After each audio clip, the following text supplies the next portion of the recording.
Tensions between the United States and China are on the rise, with both countries imposing their presence over waters near artificial islands built by China in the South China Sea. Well, the U.S. says it has a right to be in that area and does not recognize China's claim of sovereignty. And neither side seems ready to back down. Connie Kim reports.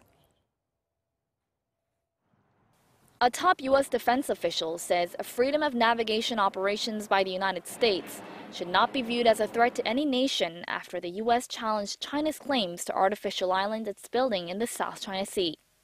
U.S. Pacific Command Commander Admiral Harry Harris said Tuesday during a trip to China, Washington has been conducting freedom of navigation operations all over the world for decades, so no one should be surprised by them.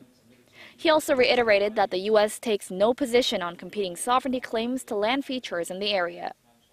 Underscoring the U.S. assertion, a U.S. defense official had said Tuesday, the U.S. Navy plans to conduct patrols within the 12 nautical mile limit about twice a quarter. Tensions between Washington and Beijing escalated last week after an American destroyer sailed within 12 nautical miles, or 20 kilometers, of the man-made islands China claims. 12 nautical miles around a territory is internationally recognized as sovereign territory, but the U.S. does not recognize China's claim to artificial islands in the area. The Spratlys are a disputed group of more than 750 reefs, islets, atolls, cays, and islands claimed by China and 4 other countries, including Vietnam and the Philippines.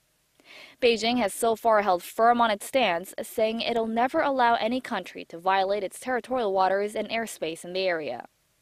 In a meeting with former U.S. Secretary of State Henry Kissinger on Monday, Chinese President Xi Jinping said the two countries should deal with the issue from a strategic position seen as indirect pressure on Washington to back down.